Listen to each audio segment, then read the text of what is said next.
कीर्तनकार राजू झा याचे संविधान विरोधी वक्तव्य, आंबेडकरी अनुयायांचं बेमुदत ठिय्या आंदोलन.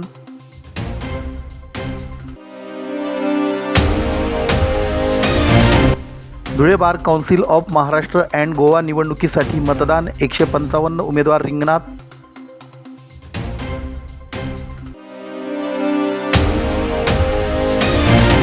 धुळ्यात 4 व 5 एप्रिलला कुस्त्यांचा थरार, तालीम संघ आणि योगेश पगारेंच्या नियोजनातून स्पर्धा.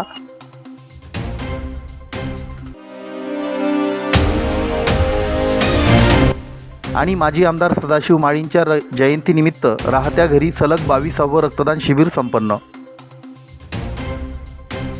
अमळनेर येथे कीर्तन करीत असताना राजू झा याने संविधान आणि जातीव्यवस्थेबाबत केलेल्या कथित वादग्रस्त वक्तव्याचे तीव्र पडसाद धुळे शहरात उमटले.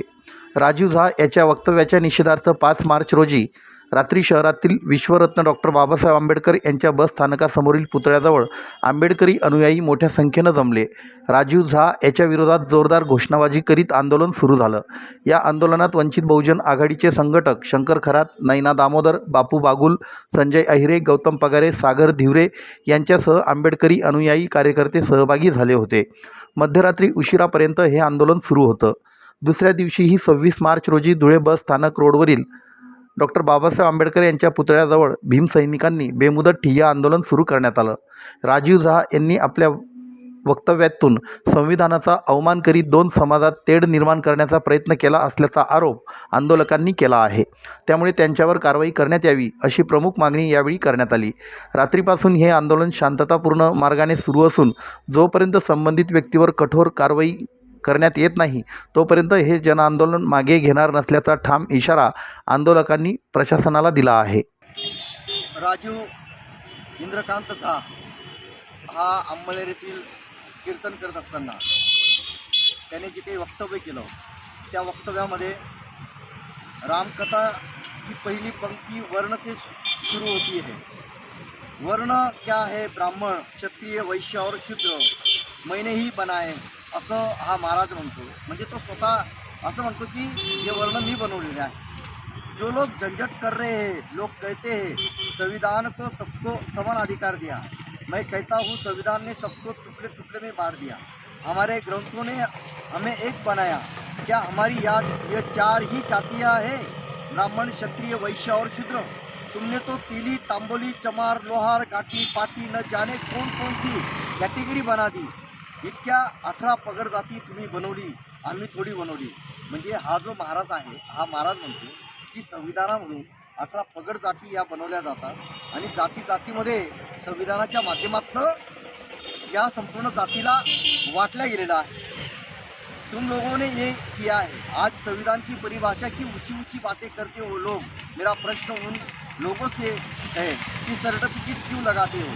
कशाला कास्ट सर्टिफिकेट लावतात आणि त्याची गरज का भासते? आता संविधानाच्या माध्यमातून मला असं म्हणायचं आहे, राजू इंद्रजित झा जो आहे या झहाने कीर्तनामध्ये संविधानाच्या माध्यमातून जे काही वक्तव्य केलेलं आहे, बेताल वक्तव्य केलेलं आहे. ठीक आहे, तू वर्णव्यवस्था मानतो, वर्णव्यवस्था मानल्या गेली, मला त्याच्यावर काही प्रॉब्लेम नाही. आज आपण जर इसवी सणापूर्वीचा जर विचार केला तर इसवी सणामध्ये रामायणामध्ये धोबी होते, पिली तांबोळी होते, वेगवेगळ्या प्रकारच्या जातीचे लोक होते. रामायण असेल, छत्रपती शिवाजी महाराजांचे सैनिक असतील, वेगवेगळ्या प्रकारे तुम्ही जर बघितलं तर त्या ठिकाणी वेगवेगळ्या प्रकारचे अनेक प्रकारचे लोक सैनिक त्या ठिकाणी होते.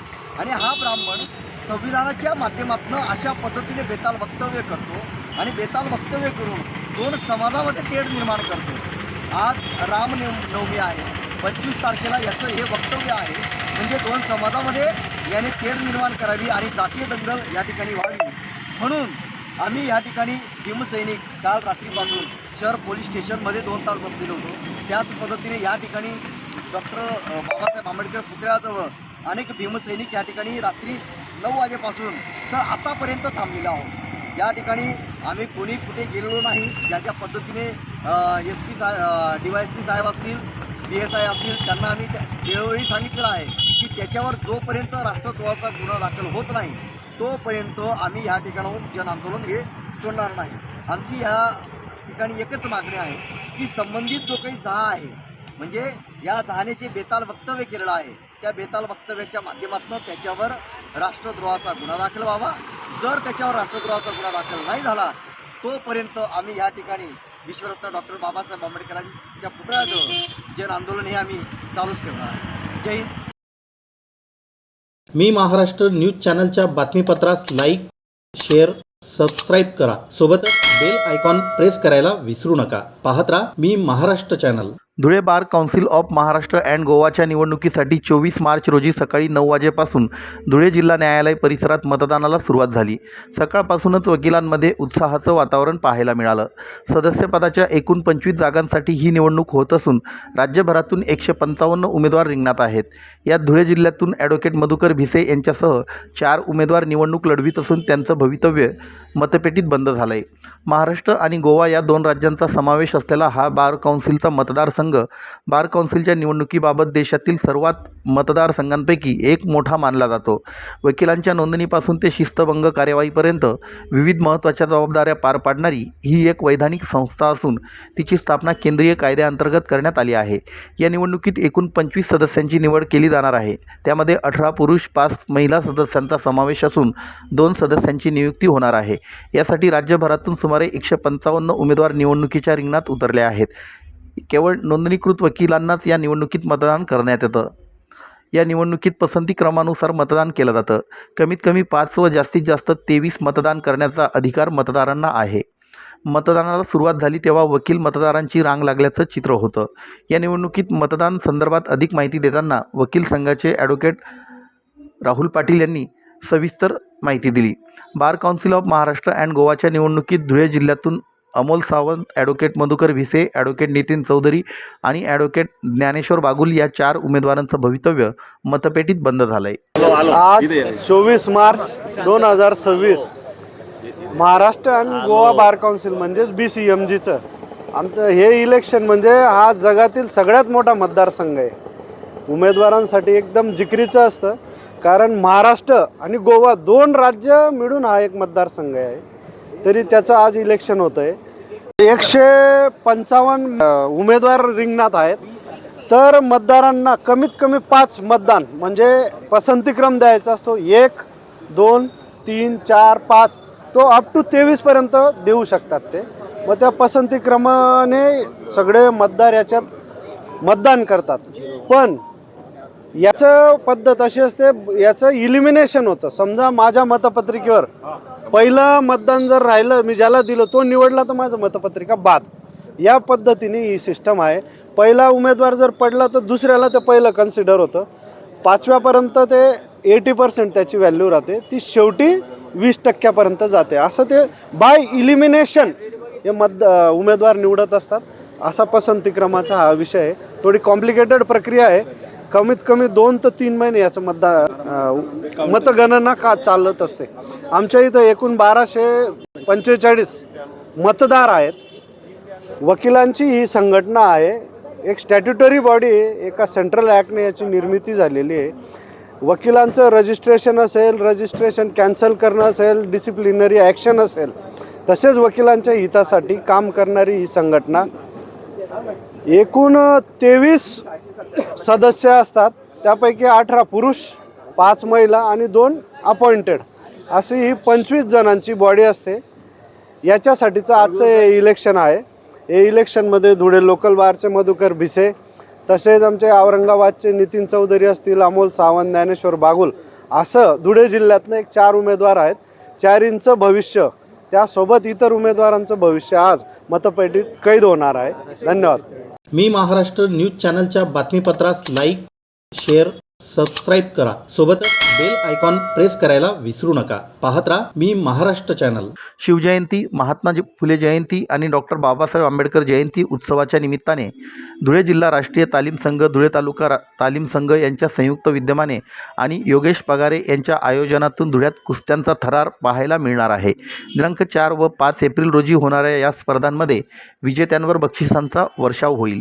त्याचबरोबर मानाची गदा देखील विजेत्यांना समारंभपूर्वक प्रदान करण्यात येईल, अशी माहिती आयोजकांनी पत्रकार परिषदेत दिली. साक्री रोडवरील धुळे जिल्हा मराठी पत्रकार संघाच्या सभागृहात झालेल्या पत्रकार परिषदेला पैलवान रवींद्र आघाव, नगरसेवक चेतन गवळी, आकाश परदेशी, आयोजक पैलवान योगेश पगारे हे उपस्थित होते. यावेळी पैलवान रवींद्र आघाव म्हणाले की गेल्या 2 वर्षांपासून योगेश पगारे हे कुस्ती स्पर्धा भरवित आहेत.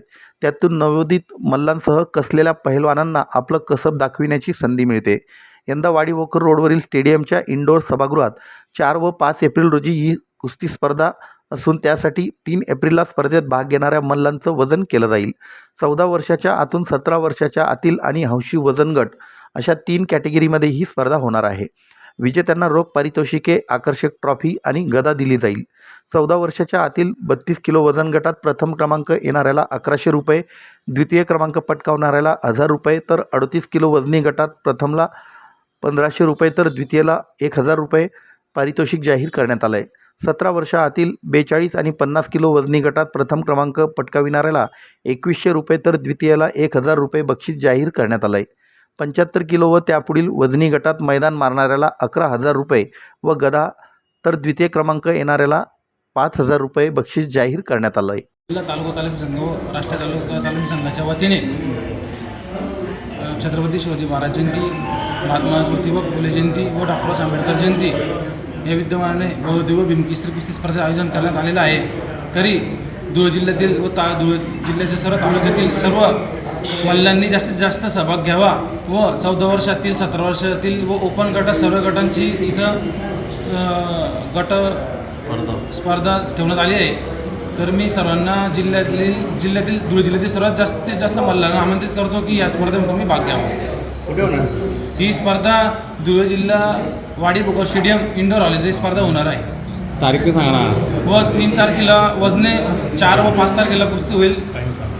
3, 4, 5 या तारखेला कुस्ती स्पर्धा होईल आणि कुस्ती स्पर्धा ही 4 तारखेला सकाळी 9 वाजेपासून स्टार्ट होईल ते 5 तारखेला संध्याकाळी संपन्न होईल आणि वजन 3 तारखेला सकाळी 9 वाजेला होतील शुक्रवारी. मी महाराष्ट्र न्यूज चॅनलच्या बातमीपत्रास लाईक, शेअर, सबस्क्राईब करा. सोबतच बेल आयकॉन प्रेस करायला विसरू नका. पाहत राहा मी महाराष्ट्र चॅनल. माजी आमदार सदाशिव माळी यांच्या जयंतीनिमित्त त्यांच्या राहत्या घरी रक्तदान शिबिर घेण्यात आलं. 22 वर्षांची परंपरा जपत 22वे रक्तदान शिबिर संपन्न झालं. श्री अण्णासाहेब प्राचार्य सदाशिवराव शंकरराव माळी विधायक ट्रस्ट धुळे व Maharashtra sales and medical representative association यांच्या संयुक्त विद्यमाने हे रक्तदान शिबिर आयोजित करण्यात आलं होतं. शिबिरात 51 रक्तदात्यांनी रक्तदान केलं. धुळे येथील क्रांतिज्योती सावित्रीबाई फुले शिक्षण प्रसारक संस्थेचे संस्थापक माजी आमदार व माजी प्राचार्य कैलासाहेब अण्णासाहेब सदाशिवराव शंकरराव माळी यांच्या जयंतीचं औचित्य साधत 21 मार्चपासून 23 मार्चपर्यंत अखंड सामाजिक उपक्रम राबविण्यात आले. त्याचाच एक भाग म्हणून गेल्या 22 वर्षांची परंपरा जपत 22वे रक्तदान शिबिर संपन्न झालं. गेल्या 22 वर्षांची परंपरा जपत अखंडपणे रक्तदानाचं महान कार्य त्यांचा परिवारामार्फत आणि संस्थेच्या कर्मचाऱ्यांमार्फत केलं जात आहे. कार्यक्रमाप्रसंगी चिटणीस प्राचार्य शिवदास निंबा माळी, उपाध्यक्ष सौ क्रांती दिनेशराव जंजाळे, डॉक्टर दीपक खलाने, डॉक्टर सौ मिनल खलाने, नितीन खलाने, दिनेशराव जंजाळे, LR राव, सचिन पारोळेकर, प्रदीप बडगुजर, अंकित सूर्यवंशी, युनिट सेक्रेटरी राजेश कुलकर्णी, दीपक सोनवणे आदी मान्यवर उपस्थित होते.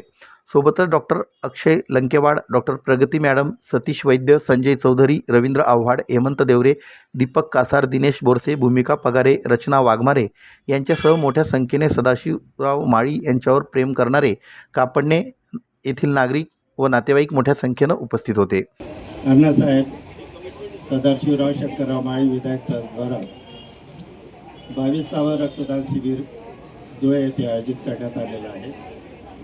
2003 पासून आजपर्यंत सातत्याने हा सामाजिक उपक्रम इथे घेतला जातो. या रक्तदानाच्या सर्वश्रेष्ठ दानामध्ये संस्थेचे कर्मचारी, आमचे मित्रमंडळी, त्याच्यानंतर उत्स्फूर्त रक्तदाते या ठिकाणी रक्तदान करत असतात. या वर्षाचं रक्तदान शिबिर सिव्हिल हॉस्पिटल जे आहे आपलं सरकारी रुग्णालय त्यांच्या रक्तपेढीमार्फत त्यांच्या सहकार्याने हे आयोजित करण्यात आलेलं आहे. सातत्याचा हा समाज उपयोगी कार्यक्रम आमचे आदरणीय स्वर्गीय अण्णासाहेब सदाशिवराव माळी आणि आणखीन शहीद दिनाचं औचित्य साधून शहीदांना पण नमन करून हा कार्यक्रम आयोजित करण्यात आलेला आहे. आणि कापडण्याच्या भूमीतलं हे रत्न त्यांना साधेसं विधायक काम आम्ही त्याचा वारसा जो आहे तो वारसा या ठिकाणी चालत आहोत। सर्वांचं सहकार्याबद्दल खूप खूप आभार। मी महाराष्ट्र न्यूज चॅनलच्या बातमीपत्रास लाईक, शेअर, सबस्क्राईब करा। सोबतच बेल आयकॉन प्रेस करायला विसरू नका। पाहत राहा मी महाराष्ट्र चॅनल।